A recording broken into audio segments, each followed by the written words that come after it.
Hi friends, welcome to Infopost Telugu. ఈ video అనేది కొద్దిగా ఫాస్ట్గా చెప్తానండి. చాలామంది లెంత్ అయిన వీడియో చూడడానికి ఇంట్రెస్ట్ చూపించడం లేదు, కాబట్టి కొద్దిగా ఫాస్ట్గా చెప్తాను. మీకు మ్యాటర్ అయితే ఎక్కడ తగ్గించను, కొద్దిగా చెప్పడంలో కొద్దిగా ఫాస్ట్గా చెప్తాను. మీకు ఇలా చెప్పడం ఏదైనా ఇబ్బంది అయితే కామెంట్లో చెప్పండి, ఇంకా కొద్దిగా తగ్గించుకుంటాను. ఓకేనా? ముందుగా మనము మ్యాటర్లోకి వెళ్తే, GDS first merit list, second merit list వచ్చిందండి. థర్డ్ మెరిట్ లిస్ట్ ఎప్పుడు వస్తుందని చాలామంది అడుగుతున్నారు. థర్డ్ మెరిట్ లిస్ట్ అయితే ఈ మంత్ సెకండ్ వీక్లో కన్ఫర్మ్గా వస్తుందండి. ఖచ్చితంగా సెకండ్ వీక్లో వస్తుంది. ఏ డేట్ అనేది నేను ఒక 1 or 2 days ముందు కన్ఫర్మ్ డేట్ అయినాక నేను ఖచ్చితంగా చెప్తాను. అంతవరకు అయితే ఖచ్చితంగా సెకండ్ వీక్ అయితే కన్ఫర్మ్గా వస్తుంది. ఓకేనా? దీంట్లో ఎటువంటి డౌట్ లేదు. నెక్స్ట్, సెకండ్ వెరిఫికేషన్ అయ్యాక జాబ్ కన్ఫర్మ్ అయినట్లేనా? చాలామంది అయితే మెసేజ్ చేస్తున్నారు.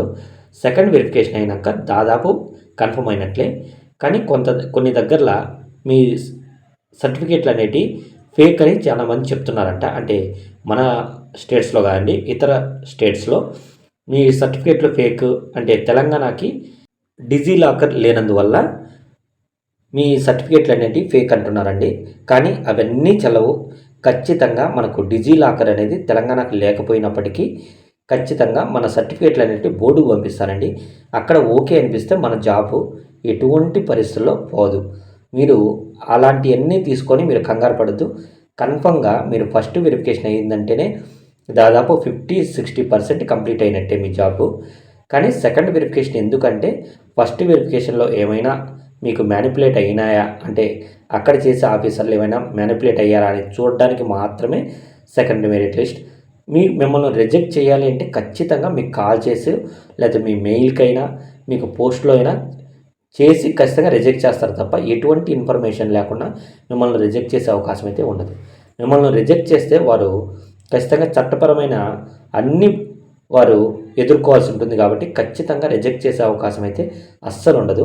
మీరు సెకండ్ వెరిఫికేషన్ అవుతానే అక్కడ ఎవరిదో ఒకరిది నెంబర్ తీసుకోవడమో, లేకపోతే ఎప్పుడు జాయిన్ అవ్వమంటారని అక్కడే కన్ఫర్మ్ చేసుకొని రావడానికి ప్రయత్నించండి. అలా ఇప్పటి వరకు చేయలేని వాళ్ళు ఖచ్చితంగా మీరు ఎటువంటి పరిస్థితుల్లో ఇబ్బంది పడద్దు. ఖచ్చితంగా మీకు కాల్ చేస్తారు. అంటే మీరు 99% మీరు సెలెక్ట్ అయినట్టే. ఆ 1% ఎందుకు అంటున్నానంటే, మిగిలిన స్టేట్స్లో కొద్దిగా ఇబ్బందులు అయితే ఎదుర్కొంటున్నారు. అక్కడ ఏమైనా ఇబ్బంది జరుగుతుందేమో చూడాలి మనం.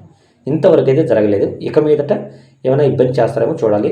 అలా చేయరు. ఖచ్చితంగా చట్టపరమైన వాళ్ళు ఆదేశాలు ఎదుర్కోవాల్సి వస్తుంది కాబట్టి ఖచ్చితంగా అలాంటివి ఏం చేయరు. ఓకేనా? నెక్స్ట్, మణిపూర్లో మెరిట్ లిస్టు ఎప్పుడు రిలీజ్ అవుతుంది? మణిపూర్లో ఇప్పుడైతే పరిస్థితి కొద్దిగా చక్కబడుతుందండి. కాబట్టి మనము ఈ మణిపూర్ రిజల్ట్ కూడా ఈ మంత్ సెకండ్ వీక్, అంటే ఈ ఫస్ట్ వీక్ ఎండ్ కానీ సెకండ్ వీక్లో కన్ఫర్మ్గా రిలీజ్ అవుతుంది. ఇదైతే కన్ఫర్మ్ అండి. సెకండ్ వీక్లో అయితే కన్ఫర్మ్గా రిలీజ్ అవుతుంది. కానీ మనకు డేట్ అనేది మెన్షన్ చేయట్లేదు. నాకు డేట్ అనేది ఎగ్జాక్ట్గా తెలిసిన రోజు ఖచ్చితంగా ఒక 2 days ముందే మీకు మణిపూర్ రిజల్ట్ గురించి వివరంగా చెప్తాను. ఖచ్చితంగా సెకండ్ వీక్లో అయితే మన మణిపూర్ రిజల్ట్ అయితేనేమి, మన AP Telangana third merit list ఏమి ఖచ్చితంగా రిలీజ్ అవుతుంది. ఓకేనా? నెక్స్ట్, మణిపూర్ స్పెషల్ డ్రైవ్లో మళ్ళీ అప్లై చేయొచ్చా? చాలామంది కూడా ముందు నోటిఫికేషన్కి అప్లై చేసి, అంటే మణిపూర్లో ముందు నోటిఫికేషన్కి అప్లై చేసి తర్వాత ఇప్పుడు స్పెషల్ డ్రైవ్ వచ్చింది కదా దానికి అప్లై చేయొచ్చు అని అడుగుతున్నారండి. ప్రతి ఒక్కరూ ఎన్నిసార్లు నోటిఫికేషన్కైనా అప్లై చేయొచ్చు. ఒకసారి అప్లై చేసి తర్వాత మంతే మళ్ళీ నోటిఫికేషన్ వచ్చినా కూడా ఖచ్చితంగా అప్లై చేయొచ్చు. ఎన్నిసార్లు అయినా అప్లై చేయొచ్చు. కానీ జాబ్లో ఉండేవారు అప్లై చేసేటప్పుడు అక్కడ వెదర్ ఎంప్లాయీ అని ఉంటుంది, అక్కడ ఎస్ అని టిక్ చేసి వారు కూడా అప్లై చేసుకోవచ్చు. కాబట్టి జాబ్లో ఉన్నవారు అప్లై చేసుకోవచ్చు. జాబ్లో లేకుండా ఒకటి కంటే ఎక్కువ నోటిఫికేషన్లు, ఎన్ని నోటిఫికేషన్లకైనా మీరు అప్లై చేయొచ్చు. దాంట్లో ఎటువంటి సందేహం పడాల్సిన అవసరం అయితే లేదు. నెక్స్ట్, మణిపూర్లో జాబ్ వస్తే వెళ్ళొచ్చా? చాలామంది అయితే ఈ క్వశ్చన్ అనేది రైజ్ చేస్తున్నారండి. మణిపూర్లో మనకు సంవత్సరం నుండి చాలా ఇబ్బందులు అయితే అక్కడ జరుగుతున్నాయి. అక్కడ రాజధాని ప్రాంతంలోనే ఎక్కువ జరుగుతుంటుంది. కానీ ఇప్పుడు రాజధానినే కాకుండా మిగతా జిల్లాల్లో అయితేనేమి అక్కడ ఎక్కువగా హింస అయితే తలరేగుతుంది. ముఖ్యంగా చెప్పాలంటే అక్కడ మూక దాడులు ఎక్కువైనాయి.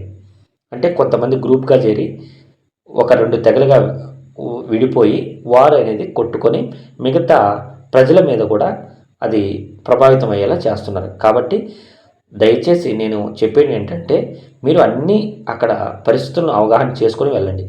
లేడీస్ అయితే నేను చెప్తున్నాను అక్కడికి పోకపోవడమే చాలా ఉత్తమం. ఈ శాలరీ అనేది, ఈ జాబ్ అనేది ముఖ్యమే, కాదనడం లేదు. కానీ అక్కడికి పోయి ప్రాణాలైతేనేమి, మానమైతేనేమి ఏదైనా అక్కడ ఇబ్బంది పడకుండా ఉండడం చాలా ఉత్తమం. లేడీస్ అయితే నేను వెళ్ళకూడదని చెప్తాను. బాయ్స్ మీకేం చెప్తున్నా అంటే అక్కడ కొన్ని ప్రాంతాలు అయితే చాలా సేఫ్గా ఉన్నాయి. ఆ ప్రాంతాలు మీరు పెట్టాలనుకుంటే ఆ ప్రాంతాలు మాత్రమే చూస్ చేసుకొని అక్కడ ఈరోజు ఎలా ఉంటుంది, రేపు ఎలా ఉంటుందో చెప్పలేమన్నమాట. ఇప్పుడు సంవత్సరం నుంచి అక్కడ చాలా విపరీతంగా ఎప్పుడు ఎలా ఉంటుందో కూడా చెప్పలేని పరిస్థితులు ఉన్నాయి. అక్కడ మంత్రులకే రక్షణ లేదు. చాలామంది అయితే మంత్రులే చాలా ఇబ్బందులు అయితే పడుతున్నారు. ఇంకా సామాన్య ప్రజానికం ఎలా ఉంటుందో మనం అర్థం చేసుకోవచ్చు. కాబట్టి మీరు దయచేసి అక్కడ పరిస్థితులు అవగాహన చేసుకొని, కొన్ని ప్రాంతాలు అయితే బాగున్నాయి, నేను అన్నీ అని చెప్పట్లేదు, కొన్ని ప్రాంతాలు అయితే చాలా బాగున్నాయి. ఆ ప్రాంతాలు ఏ ప్రాంతాలు బాగున్నాయో మీరు ఈ క్రింద లింక్లో వాట్సాప్ గ్రూప్ ఉంటుంది, అడ్మిన్ గ్రూపు, నెక్స్ట్ అందరూ డిస్కస్ చేసే గ్రూప్ ఉంటుంది. ఈ 2 గ్రూపులు ఉంటాయి. మీరు ఈ 2 గ్రూపుల్లోనే జాయిన్ అవ్వచ్చు. మీకు డిస్కషన్ చేసుకోవాలి అంటే ఇతరులతో డిస్కషన్ చేసుకోవాలంటే ఆ డిస్కషన్ గ్రూప్లో చేరి ఎక్కడెక్కడ సేఫ్ ప్లేస్లు ఉన్నాయని అక్కడ అడిగితే మన వాళ్ళు మెన్షన్ చేస్తారు. మీరు అక్కడ అప్లై చేసేదానికి ట్రై చేయండి. లేదు నాకు ఈ డిస్టర్బెన్స్ అంతా వద్దు అంటే అడ్మిన్ గ్రూప్లో జాయిన్ అయ్యండి. ఓన్లీ మీకు జీడిఎస్ ఇన్ఫర్మేషన్ కానీ ఇంకా వేరే ఉద్యోగ సమాచారం కానీ నేను ఆ గ్రూప్లో పోస్ట్ చేస్తుంటాను. కాబట్టి దయచేసి ఈ మణిపూర్ మీద కాన్సన్ట్రేషన్ అనేది ఎక్కువ మంది చేయకపోవడమే మంచిది. ఇక్కడ చాలామంది అయితే జాయిన్ అవ్వట్లేదనే మనకు రిపీటెడ్ నోటిఫికేషన్లు కూడా వదలడం జరుగుతుంది. కాబట్టి దయచేసి మీరు అన్నీ అవగాహన చేసుకొని అక్కడ చేరాలనుకుంటే 1-2 సార్లు ఆలోచించుకొని చేరండి. ఓకేనా? మీకు ఎటువంటి డౌట్ ఉన్నా కామెంట్ చేయండి. నేను చెప్పింది మీకు ఏ టైంలో అయినా నచ్చినట్లయితే ప్లీజ్ లైక్ చేయండి, షేర్ చేయండి, దయచేసి సబ్స్క్రైబ్ చేసుకోండి.